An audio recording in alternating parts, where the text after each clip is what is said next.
안녕하세요. 헌터입니다. 오늘 분석해볼 기업은 인텔입니다. 인텔 주가도 작년까지는 상당히 좋은 흐름 이어갔거든요. 51불 때까지 기록을 하기도 했었는데, 자, 올해 들어서 주가가 7개월 만에 3분의 1 토막까지 내려왔습니다. 18불 대에서 최근에 그래도 반등을 좀 해주고 있는 모습입니다. 자, 이게 얼마나 큰 하락이냐, 연봉으로 보시게 되면 사실상 이제 한 15년 전 가격으로 보시면 돼요. 그렇기 때문에 이게, 자, 어마어마한 하락을 좀 기록을 한, 이제 역사적으로도 가장 큰 이제 손실폭을 기록을 했다. 이렇게 좀 볼 수가 있겠는데, 자, 이런 상황에서 우리 앞으로 지금의 반등 흐름 계속해서 이어가면서 뭐 전고점 혹은 그 이상까지도 노려볼 수 있을지, 자, 주가의 흐름 향후에 어떻게 될지 알아보도록 하겠고, 이제 목표가 설정부터 물린분들 대응 방법, 신규 진입 관점 등 여러 가지 투자 관점에서의 전략 한번 같이 알아보도록 하겠습니다. 자, 그럼 이어서 이제 공매도 현황 살펴보도록 하겠습니다. 자, 최근에 이제 공매도 비율이 좀 올라왔습니다. 1% 초반대부터 이제 최근에 2% 중반, 뭐 후반 이렇게 좀 왔다 갔다 하고 있는 모습이고, 여기에 따라서 대차 잔고도 많이 늘어난 것을 확인할 수 있겠습니다. 그래서 이런 것들은 좀 부담으로 다가오고 있습니다. 자, 그렇다고 해서 뭐 엄청난 우려가 될 정도의 수치는 아니지만 계속해서 좀 지켜볼 필요는 있겠다고 보여지고 있고, 여기서 뭐 3%, 4% 계속 올라가게 된다면 주가에는 확실히 좀 부담으로 작용할 확률이 높아지겠습니다. 지금은 약간 부담이 있는 정도로 보시면 되겠고요.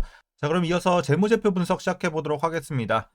자, 먼저 실적부터 살펴보시게 되면 일단 뭐 사실 올해까지는 좀 암울한 상황입니다. 매출도 계속해서 감소세 진행이 되고 있고, 다만 에비타는 전년 대비 살짝 올라가긴 하지만 그렇다고 유의미한 수준은 아니라고 보여지고 있고, 순이익이 자 엄청난 손실을 기록을 하면서 특히나 3분기, 자 이번 3분기 실적 발표에서 역대 최대 손실을 기록을 했죠. 거기에 따라서 이제 어마어마한 손실을 기록을 하고 있는 이제 현재 상황입니다. 그래서 올해까지는 이제 실적 관련해서는 우리가 기대할 건 없을 것 같고, 내년부터 확실히 좀 올라가는 것을 우리가 확인할 수 있겠습니다. 특히나 뭐 에비타가 크게 올라갈 것으로 보여지고 있어요.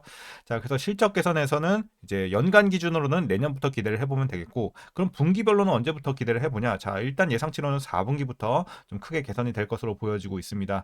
자, 그래서 4분기부터는 이제 3분기를 저점으로 해서 4분기부터 개선이 들어온다 보시면 되겠고, 이제 연간 기준으로는 내년부터 이제 수치가 개선이 되겠다. 이렇게 좀 정리할 수 있겠습니다. 거기에 따라서 EPS 주당 순이익도 마찬가지 흐름으로 보시면 되겠습니다.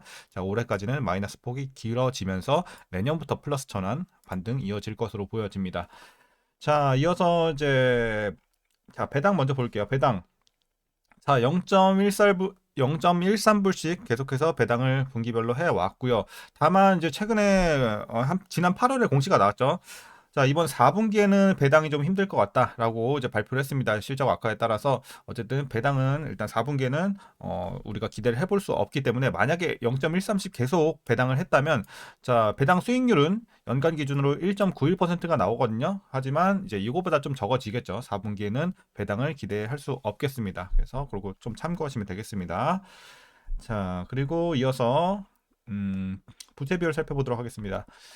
자, 부채 비율 꾸준하게 뭐 70에서 80대 유지가 되고 있습니다. 100 언더에서 안정적인 수치 계속해서 기록을 해주고 있어요. 그래서 부채에서는 뭐 크게 걱정할 건 없어 보이고요. 이어서 ROE 보시게 되면 ROE 이제 과거에는 괜찮았어요. 20대 꾸준하게 유지가 되면서 좋은 수익성 뭐 나타내긴 했는데, 이제 작년부터 좀 재작년부터 떨어지기 시작을 합니다. 그래서 8, 1까지 내려왔습니다. 그리고 올해도 뭐 어쨌든 최근에 동향을 봤을 때는 뭐 올해와 비슷하거나 좀 더 떨어질 가능성이 높아 보입니다. 자, 그래서 일단은 ROE도 올해는 좀 아쉬울 것 같고, 내년부터는 차츰차츰 올라갈 것으로 우리가 좀 기대를 해볼 수 있겠습니다. 자, 그리고 현재 PER 한번 살펴보시게 되면 일단 순이익이 적자를 기록을 한 만큼 현재 PER은 산출이 되고 있지 않은 상황이고, PBR은 1.1배 나오고 있습니다. 그리고 현재 주가 밸류에이션 상황은요. 자, 지금 일단은 저는 저평가로 보고 있습니다. 물론 수치로만 봤을 때는 적정 주가 근처라고 보고 있긴 하지만, 앞으로의 실적 개선세 이런 것들을 지금은 반영해야 되는 시기라고 판단을 하는 만큼, 어쨌든 지금은 약간의 저평가로 보는 게 맞다라고 말씀드리겠습니다. 그래서 다소 싼 구간에 위치해 있다라고 말씀드리도록 하겠습니다. 자, 그럼 이어서 인텔 관련 이슈 한번 살펴보도록 하겠습니다. 자, 최근에 일단 인텔의 상황에 대해서 간략하게 좀 말씀드리면, 일단 시총은 불과 4년 전까지만 해도 세계 최대 파운드리 업체이자 이 엔비디아의 주요 협력 업체인 대만 TSMC와 비슷한 수준이었습니다. 하지만 현재 두 기업 간의 시총 격차는 7억 달러 이상으로 벌어진 상황인데요. 인텔은 이렇게 이제 반도체 왕좌를 되찾기 위해 지난 21년 파운드리 사업 진출을 선언을 했고요. 그러나 이제 고객 확보에 어려움을 겪고 있고 AI 트렌드를 놓치게 되면서 엔비디아와 같은 이런 AI 반도체 설계 업체에 밀리고 있는 상황입니다. 그 결과 이제 현재 3분기 실적도 이렇게 우리가 결과로 확인했듯이 대규모 적자에 시달리게 되면서 창사 이래 최대의 위기를 겪고 있죠. 주가도 이렇게 큰 폭의 역대급 하락이 나왔다 보시면 되겠고요. 이런 가운데 이제 최근 인텔은 예상보다 양호한 실적을 공개했습니다. 물론 역대 최대 손실을 기록을 했는데 이게 무슨 말이냐? 3분기 실적과 4분기 전망치가 모두 월가의 기대를 웃돌았고, 그러니까 기존의 시장 전망치가 그만큼 낮았다는 거예요. 그러니까 여기에 대비해서는 그래도 잘 나왔다. 그래서 이제 주가가 최근에 좀 뛰는 거거든요. 그래서 얼마나 안 좋게 봤으면 이제 시장 예상치가 그 정도로 낮았을까라는 거고, 이제 회사는 최근 대규모 구조 조정에서 많은 성과가 있었다고 밝혔고, 시장에서 어떻게 보고 있냐? 지금 인텔의 사업 추세는 그래도 좀 개선될 가능성이 크다. 이렇게 기대감이 좀 생겨나고 있습니다. 그래서 여기에 따라서 올라가는 상황이고, 특히나 최근에 미국 증시의 지수들도 연일 뭐 최고치를 경신을 하고 있죠. 트럼프 대통령 당선 이후에도 계속해서 올라주고 있는 만큼 주가는 최근에 좀 빠르게 회복이 되고 있는 모습입니다. 자, 이어서 이제 인텔은 고강도 구조 조정으로 내년까지 비용 100억 달러를 절감한다는 계획을 세웠습니다. 앞서 인텔은 지난 8월 직원 16,500여 명의 이 감축과 더불어서 지출 삭감, 그리고 올해 4분기 배당금을 지급 중단을 좀 발표를 했습니다. 자, 추가적으로 미국 반도체 지원법인 칩스법에 따라서 85억 달러의 정부 보조금도 받을 예정이니까 참고하시면 되겠습니다. 자, 그래서 이제 위기를 좀 대처하려는 모습을 계속해서 이어가고 있고, 다만 이제 인텔이 목표하는 1.8 나노미터급 공정 양산을 성공을 한다면 다시 업계 선두주자 수준으로 회복할 수 있다는 관측도 일부 나오고 있습니다. 자, 팻 겔싱어 인텔 CEO는 지난 31일 3분기 실적 발표에서 18A 칩 생산을 내년 중 시작할 것이라고 밝혔습니다. 여기에 따라서 이제 실적 예상치도 계속해서 좀 상향 조정되는 모습이죠. 자, 그리고 이제 인텔 CEO 팻 겔싱어에 따르면 회사는 1968년 설립 이래 가장 중요한 구조조정을 진행하고 있으며 이것이 현재 최우선순위다 이렇게 언급을 했고요. 회사 내 일부 사업 부분이 이제 저평가되었다고 생각을 하면서 외부 투자자를 찾거나 주식을 매각할 계획이라고 합니다. 그러면서 이제 그는 또 어떤 얘기를 했냐?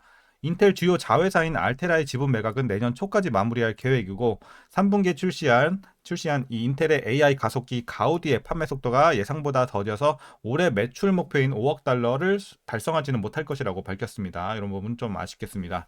자, 이제 마지막 이슈입니다. 인텔은 그럼에도 4분기 실적이 이미 낮은 시장 눈높이보다는 나아질 것으로 전망을 하고 있습니다. 자, 인텔이 제시한 4분기 가이던스는 매출 133에서 143억 달러에 주당 순이익 12센트인데요. 이는 어쨌든 시장 조사 업체가 좀 집계한 예상 매출보다는 좀 상회하는 수치다 이렇게 보여지고 있습니다. 그리고 3분기 구조조정 비용이 수익성에 큰 영향을 미쳤지만 비용 절감 목표를 위해 중요한 조치를 취했고 이를 기반으로 해서 4분기 수익성 지표가 일부 개선이 되고 있다는 점은 긍정적으로 보여지고 있습니다.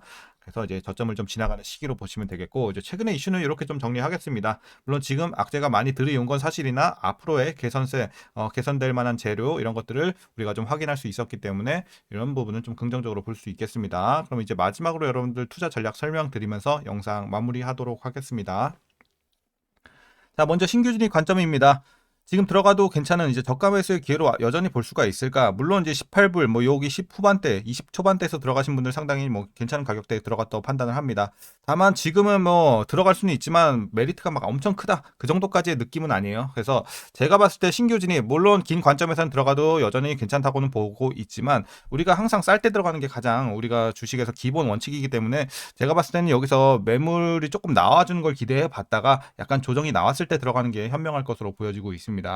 뭐 조정 없이 올라가면 어쩔 수 없는 거긴 하지만 뭐 그렇다고 우리가 급하게 들어갈 만큼 그 정도의 재료는 아니기 때문에 일단은 조금 조정을 기대해 봤다가 조정이 좀 나오면 충분히 우리가 매수 가능하겠다. 그리고 이제 지금은 과매수 구간 근처까지도 지금 진입을 한 상황이기 때문에 이런 부분에 있어서는 당장 들어가기엔 좀 부담스럽고 조정을 한번 기대해 보자라는 제 관점입니다. 자, 그래서 이렇게 좀 정리하겠고요. 이어서 보유자분들 대응 방법입니다. 자, 먼저 목표가부터 설정하도록 하겠습니다. 현재 목표가는 30달러 보고 있습니다. 이 정도 되겠죠?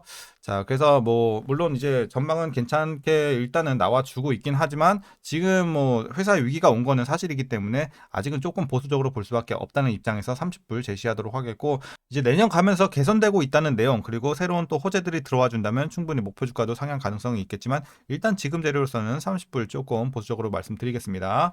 자, 그리고 이제 마지막으로 위에서 물려 계신 분들 대응 방법입니다. 일단 많이 계실 것 같습니다. 물려 계신 분들 이제 어떻게 대응하시냐면요.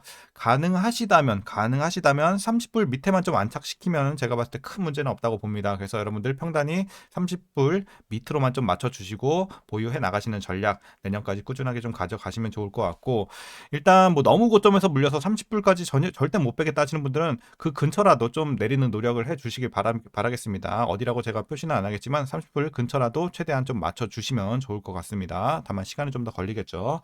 자, 그리고 이제 마지막으로 여러분들 물 타면 안 되는 구간은 그냥 여기 30불 그대로 보면 될 것 같습니다. 그래서 이미 본인 평단이 30불 밑에 위치가 되어 있다? 그러면 물 타지 마시고 비효율 구간이기 때문에 그냥 보유만 하시길 바라겠습니다. 자, 오늘 전략 여기까지입니다. 오늘 영상도 유익하셨다면 구독과 좋아요 한 번씩 부탁드리도록 하겠고요. 오늘도 시청해주셔서 감사합니다.